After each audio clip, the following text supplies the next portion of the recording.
Hello friends, मैं सोनम इस channel पर सभी टीचिंग एग्जाम की प्रिपरेशन करवा रही हूँ। इससे पहले मैं अधिगम के सिद्धांत टॉपिक डिस्कस कर चुकी हूँ। इससे पहले का जो वीडियो है आप पहले उसे देख लें तो ये वाला वीडियो आपको और बेहतर तरीके से समझ में आएगा। तो आइए स्टार्ट करते हैं आज का टॉपिक। आज हम अधिगम के सिद्धांत में दो मनोवैज्ञानिकों को डिस्कस करेंगे, थॉर्नडाइक और पावलोव। इससे पहले के जो हमने वीडियो थे उसमें हमने डिस्कस किए थे कि दो तरह के सिद्धांत थे, कौन कौन से, व्यवहारवादी सिद्धांत और संज्ञानात्मक सिद्धांत। तो आज हम व्यवहारवादी सिद्धांत को डिस्कस करेंगे। वो व्यवहारवादी सिद्धांत के 5 मेन जो प्रमुख मनोवैज्ञानिक हैं वो हैं थॉर्नडाइक हुए, हमारे पावलोव हुए, स्किनर हुए, हल और गुथरी।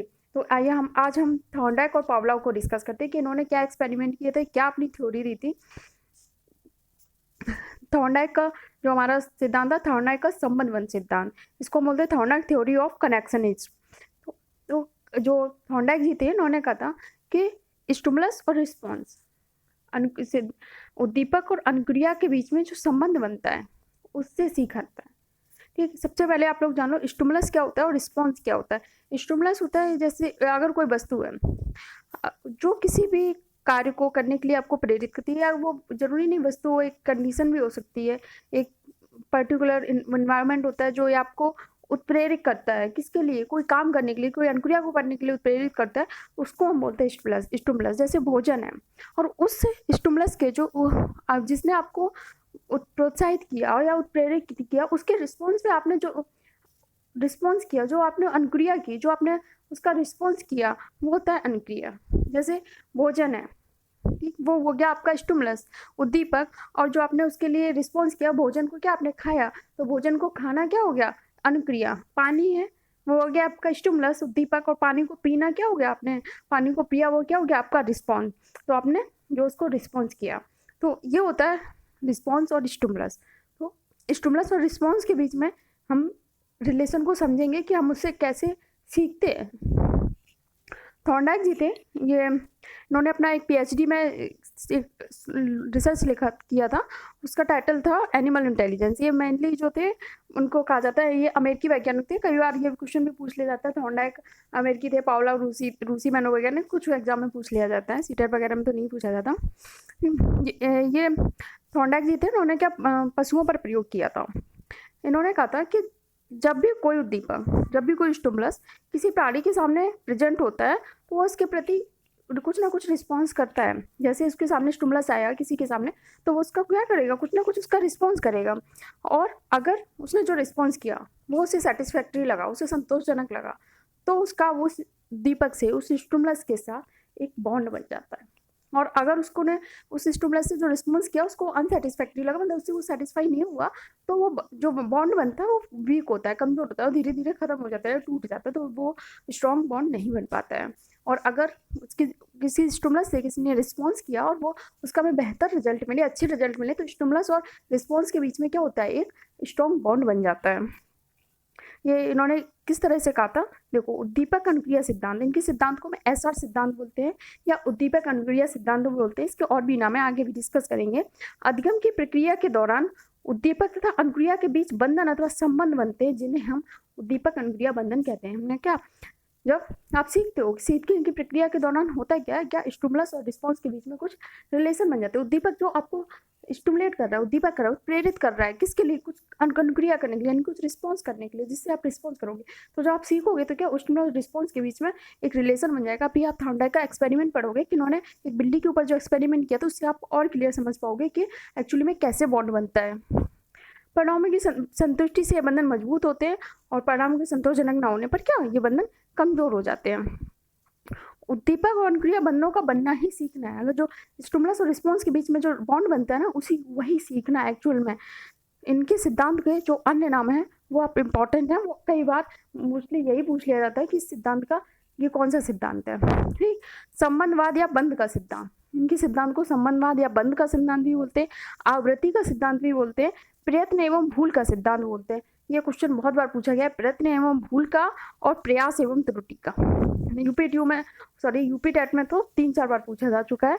प्रयास व त्रुटि का सिद्धांत किसका है, तो थॉर्नडाइक का सिद्धांत है। इनके सिद्धांत के कई नाम है, संबंधवाद या बंध का सिद्धांत बोलते हैं, आवृत्ति का सिद्धांत बोलते हैं, या थॉर्नडाइक का संबंधवाद सिद्धांत बोलते हैं, प्रयत्न एवं भूल का सिद्धांत बोलते हैं, चयन का सिद्धांत बोलते हैं, ठोस अधिगम का सिद्धांत बोलते हैं, और प्रयास व त्रुटि का सिद्धांत बोलते हैं। आप देखो थॉर्नडाइक ने जो एक्सपेरिमेंट किया था, इन्होंने वैसे तो कई चूहों पे भी किया था, चूहों पे, मछलियों पे, मुर्गियों पे वो अपना स्टिमुलस और रिस्पॉन्स में रिलेशन बना के देखा था, लेकिन जो उनका जो मेन एक्सपेरिमेंट था वो था एक भूखी बिल्ली के ऊपर। इन्होंने क्या किया था, एक बिल्ली को एक बॉक्स में बंद कर दिया, देखो बिल्ली को बॉक्स में बंद दिया, और बिल्ली के सामने इस तरह से इन्हें खाना रखा कि बिल्ली इस खाने को सूंघ भी सकती थी और देख भी सकती थी। लेकिन ये जो बिल्ली थी जिस बॉक्स में बंद थी, इसका जो गेट था वो एक अंदर एक लीवर था, उसको दबाने से खुलता था। तो बिल्ली को नहीं पता, अब बिल्ली को कहाँ से पता होगा, तो बिल्ली इसमें बंद थी अंदर।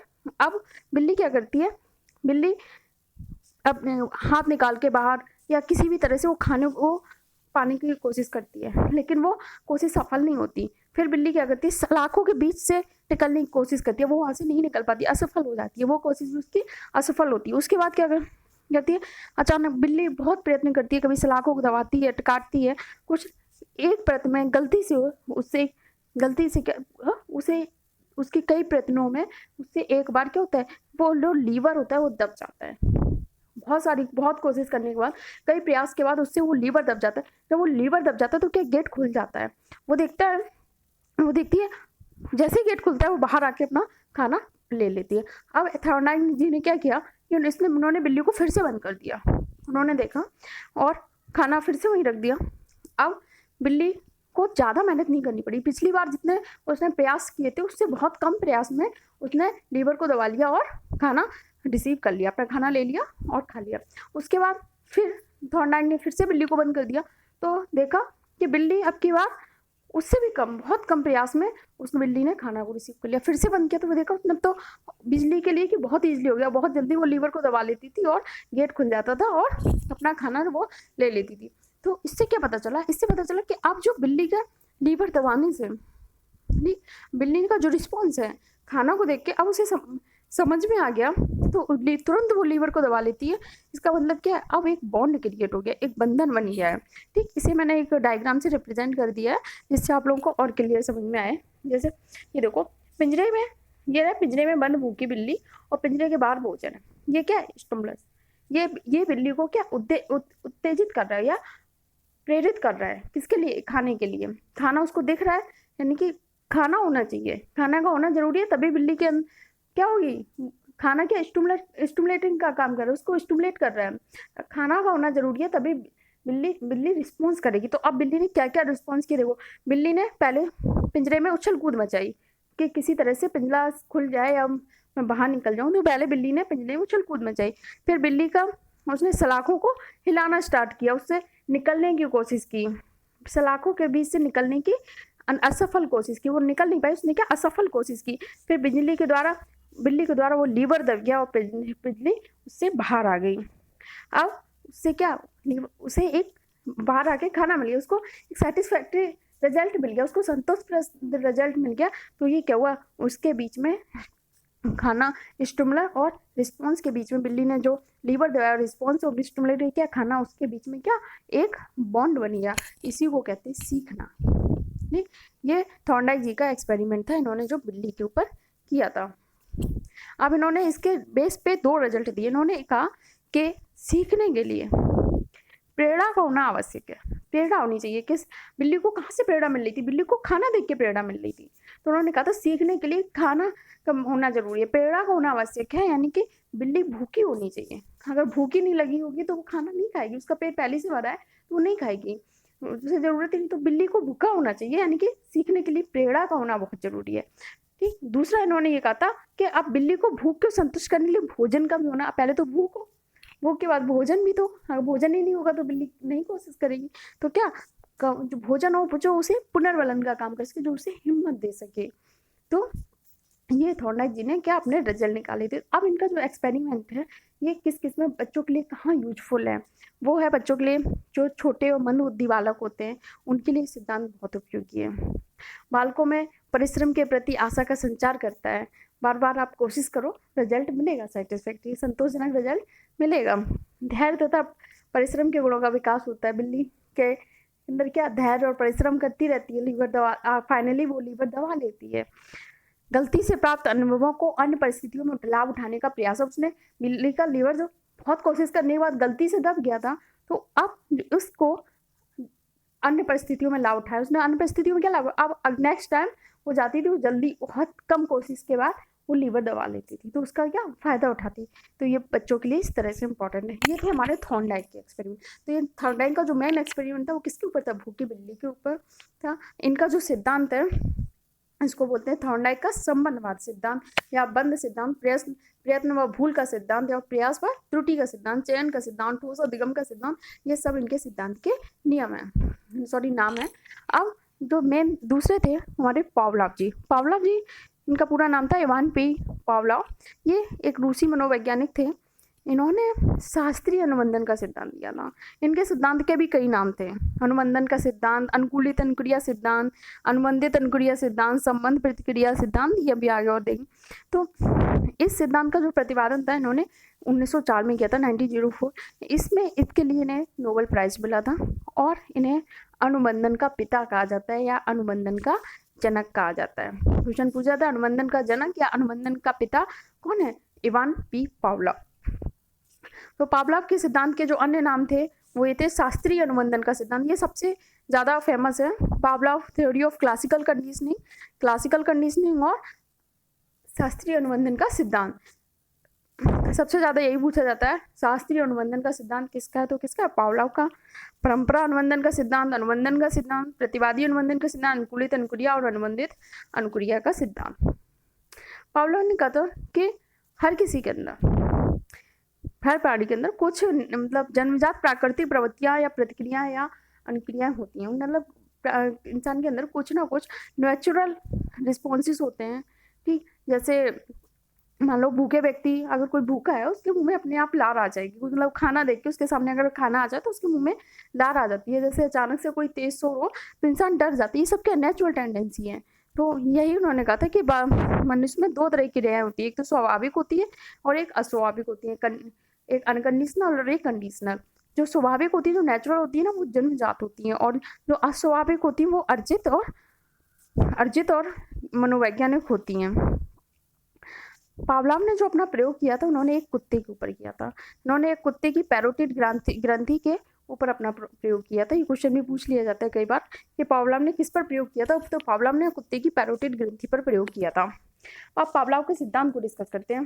पावलोव ने दो स्वाभाविक अनुक्रिया और अस्वाभाविक, इन्होंने क्या किया था, जो इन्होंने अपना एक्सपेरिमेंट किया था, इन्होंने उस टाइम जब कुत्ते को भोजन दिया तो उस टाइम घंटी की आवाज़ करना प्रारंभ कर दी। देखो इससे आप कैसे कोरिलेट कर पाओगे, ये देखो इन्होंने क्या किया, ये देखो एक कुत्ता है, इन्होंने इसके सामने भोजन रखा तो देखा इन्होंने कि उसके अंदर क्या आ रही, मुंह में लार आ रही। ये क्या नेचुरल रिस्पॉन्स है, ठीक, अनकंडीशनल है। तो अब इन्होंने कुत्ते के सामने घंटी बजाई तो उसके मुंह में कोई लार नहीं आई, क्यों घंटी से उसको लार नहीं आई, केवल पहले भोजन रखा तो उसको लार आई, फिर उसको घंटी केवल बजाई तो उसको लार नहीं आई। फिर पावलोव जी ने कुत्ते के सामने घंटी बजाई फिर खाना दिया, पहले घंटी बजाई फिर खाना दिया। तो अब इन्होंने क्या किया, धीरे धीरे इसको कुत्ते को ऐसी घंटी बजाते थे तो उसको खाना देते थे। फिर कुछ टाइम बाद देखा कि इन्होंने घंटी बजाई, खाना नहीं दिया। जैसे ही घंटी बजाई तो उसके मुंह में लार आ गई, उसे लगा कि अब खाना मिलने वाला है। तो क्या हुआ, अब घंटी से कुत्ते ने क्या एक बंधन बना लिया है। अब वो उसे घंटी की आवाज़ सुनते ही उसके मुंह में लार आ जाती है। पहले उसे सिर्फ खाना दिया तो उसके मुंह में लार आई, घंटी बजाई तो उसे नहीं पता, लेकिन जब घंटी बजा के उसे खाना दिया जाने लगा रोज, तो उसने घंटी की आवाज़ से एक बंधन बना लिया, एक रिलेट कर लिया। तो जैसे उसको घंटी की आवाज़ बजाई उसके मुंह में लार आने लगी। अब उसे आप रोज घंटी बजाते रहो, अब उसको आप खाना ना दो रेगुलर, तो धीरे धीरे ये बॉन्ड कमज़ोर हो जाएगा। और अगर आप उसे खाना देते हो घंटी बजाने से तो ये बॉन्ड क्या स्ट्रॉन्ग हो गया। अभी कुत्ते ने स्ट्रॉन्ग बॉन्ड बना लिया, लेकिन आप रेगुलर ऐसा करोगे, घंटी बजाओगे और उसे खाना नहीं दोगे तो ये बॉन्ड क्या होगा, धीरे धीरे कमज़ोर हो जाएगा। यही कहा था पावलोव जी ने। देखो उन्होंने कहा था, पावलोव ने अपने प्रयोग के दौरान कुत्ते को भोजन देते समय घंटी की आवाज़ करनी प्रारंभ की। अनेक बार ऐसा करने के बाद उसने केवल घंटी की आवाज़ की और खाना नहीं दिया। ऐसा करने पर उसने पाया कि घंटी की आवाज़ सुनकर ही कुत्ते के मुंह में लार आ गई। पावलोव ने इससे ये निष्कर्ष निकाला, कुत्ते ने घंटी की आवाज़ को लार के आने से क्या अनुबंधित कर लिया है। अब घंटी की आवाज़ और लार के बीच में क्या अनुबंधन हो गया है। उसे घंटी की आवाज़ जैसी आती है तो कुत्ता सोचता है अब खाना मिलने वाला, तो उसके मुंह में क्या लार आ जाती है। यही इस डायग्राम से है। कुत्ते से मुंह के लार का गिरना स्वाभाविक जो था, स्वाभाविक था, नेचुरल था। जो खाना को देख के क्या लार आती है वो क्या था, नेचुरल था। वही क्रिया अब अस्वाभाविक उद्दीपक यानी कि घंटी के प्रति होने लगी। ये घंटी कोई नेचुरल तो नहीं है कि घंटी देख के खाना देख के लार आती है, ये तो नेचुरल है। लेकिन घंटी देख के लार आई नेचुरल नहीं है। लेकिन अब कुत्ते ने घंटी से क्या लार से अनुबंधित कर लिया। अब घंटी बजती है तो उसको समझ में आता है कि उसे खाना मिलने वाला है, तो उसने घंटी को अपनी लार से अनुबंधित किया। जैसे ही घंटी बजी उसके मुंह में लार आ गई। तो इसी को हम कहते हैं अनुकूलित अनुक्रिया सिद्धांत। अब ये जो बच्चों के लिए किस तरह से इम्पोर्टेंट है, कई तरह के विभिन्न प्रकारों के सीखने, मानसिक रूप से जो पिछड़े बच्चे उनको प्रशिक्षित करने के लिए यूजफुल है। शिक्षण अधिगम के प्रक्रिया में पुनरावृत्ति पर यह जोर देता है, और शिक्षण में जो श्रव्य द्रव्य सामग्री का उपयोग होता है वो इसी सिद्धांत पर आधारित है। जैसे आपने पुराने टाइम पे देखा होगा, डमरू बजाते ही बंदर या भालू नाचने लगता था। क्यों? क्योंकि भालू ने डमरू की आवाज से अपने आप को अनुबंधित कर लिया था, अपने नाच को अनुबंधित कर लिया था। तो तभी जो पहले आप देखते होंगे डमरू बजता था, अब तो रोक लग गई है। तो पहले गांव में खेले दिखाने आते थे या शहर में भी, तो वहाँ क्या डमरू बजाते थे, बंदर नाचने लगते थे, क्योंकि बंदर ने डमरू की आवाज से अपने आप को अनुबंधित कर लिया था। ये सीखने के प्रयास व भूल के सिद्धांत के प्रतिवाद है। अब तो ये क्वेश्चन आ गए, ठीक। एंड क्वेश्चन को और भी जैसे आप एग्जाम्पल समझ सकते हो। जैसे अगर कोई आपको घर में आपकी माँ रोज पहले लाइट जलाती है फिर आपको उठाती है, ठीक। अगर वो रेगुलर ऐसा करती हैं, रेगुलर, तो एक कभी आप इस तरह से होता है कि आप जैसे ही लाइट जली आप खुद उठ जाते हो, आपकी खुद आँख खुल जाती है। वो क्या हुआ, तो आपने लाइट के जलने से अब अपने आप को अनुबंधित कर दिया। तो और ये होता है अनुबंधन, इसे कहते हैं शास्त्रीय अनुबंधन। जैसे गांव में आप खेतों में देखते होंगे, खेतों में इंसान की जगह एक पुतला टाइप का लगा दिया जाता है, इंसान का बिजूका बोलते हैं उसको गांव में, बिजूका। तो जानवर जो आता है वो जब खेत में आप बिजूका लगा देते हो, पुतला इंसान का ही पुतला टाइप से होता है, उसे लगा देते हो, तो बंदर वो जो बंदर या जानवर, जो भी जानवर होता है वो ये सोचता है कि ये इंसान है, यानी कि उस बिजूके से जानवर ने उस इंसान को अनुबंधित कर लिया, अपने आप को अनुबंधित कर लिया, वो इसे इंसान समझ के भाग जाता है। तो ये किसके एग्जाम्पल है, ये शास्त्रीय अनुबंधन के एग्जाम्पल नहीं, पावलोव जी ने दिया था। इनको हम अनुबंधन का जनक बोलते हैं। अब देखो कुछ क्वेश्चन डिस्कस कर लेते हैं थॉर्नडाइक और पावलोव पे। सीखने के प्रयास व भूल के सिद्धांत के प्रतिपादक कौन है? प्रयास व भूल के सिद्धांत या प्रयास व त्रुटि के सिद्धांत, ये हमने बताया, बहुत बार क्वेश्चन आया, यूपी टेट में 3-4 बार रिपीट हुआ है। ये कौन है? थॉर्नडाइक, याद रखना। राजू खरगोश से डरता था, नेक्स्ट क्वेश्चन है, राजू खरगोश से डरता था। शुरू में खरगोश को राजू से काफी दूर रखा गया। आने वाले दिनों में हर रोज राजू और खरगोश के बीच की दूरी कम कर दी गई, और फाइनली क्या हुआ, राजू की गोद में खरगोश को रखा गया और राजू धीरे धीरे उससे खेलने लगा। पहले डरता था, रोज उसके बीच की दूरी कम की, फाइनली उसकी गोद में रखा, वो खेलने लगा। अब क्या हुआ, अब राजू ने उस खरगोश से अपने आप को अनुबंधित कर लिया। किसका उदाहरण हो गया, अनुबंधित कर लिया, शास्त्रीय अनुबंधन का सिद्धांत। इसका आंसर क्या हो जाएगा, बी आंसर हो जाएगा, ये शास्त्रीय अनुबंधन का सिद्धांत। बी ऑप्शन सही है, शास्त्रीय अनुबंधन का सिद्धांत। शास्त्रीय अनुबंधन का प्रतिपादक कौन है? हमने कहा ये जनक या प्रतिपादक या पिता कौन है? पावलोव। थॉर्नडाइक ने अपना प्रमुख प्रयोग किस पर किया था? थॉर्नडाइक ने अपना प्रमुख प्रयोग किस पे किया था? भूखी बिल्ली पे। तो किस पे किया था? बिल्ली पर। पावलोव ने अपना प्रयोग किस पे किया था? कुत्ते की पैरोटिड ग्रंथि पर। तो किस पे किया था? कुत्ते पर। अब आप लोग हमें कमेंट में ये जवाब देना, ये बताना कि व्यवहारवादी सिद्धांत के आप कोई 3 मनोवैज्ञानिक के नाम बताना, ठीक। और ये हमारा आज का वीडियो था। इससे आगे हम स्किनर, गुथरी, हल को डिस्कस करेंगे और नेक्स्ट पार्ट में हम वो लेके आएंगे। आपको अगर मेरा वीडियो अच्छा लगा हो, मेरी मेहनत अच्छी लगी हो, हमारे वीडियो को लाइक करें और जितना ज़्यादा पॉसिबल हो अपने दोस्तों को शेयर करें, हमारे चैनल को सब्सक्राइब करें और बेल आइकन को प्रेस कर दें, जिससे जब भी मेरा कोई नया वीडियो आएगा तो वो आपके पास उसका नोटिफिकेशन पहुंच जाएगा। Thank you. Next topic next class में पढ़ते रहिए, अपने सपनों को जिंदा रखिए।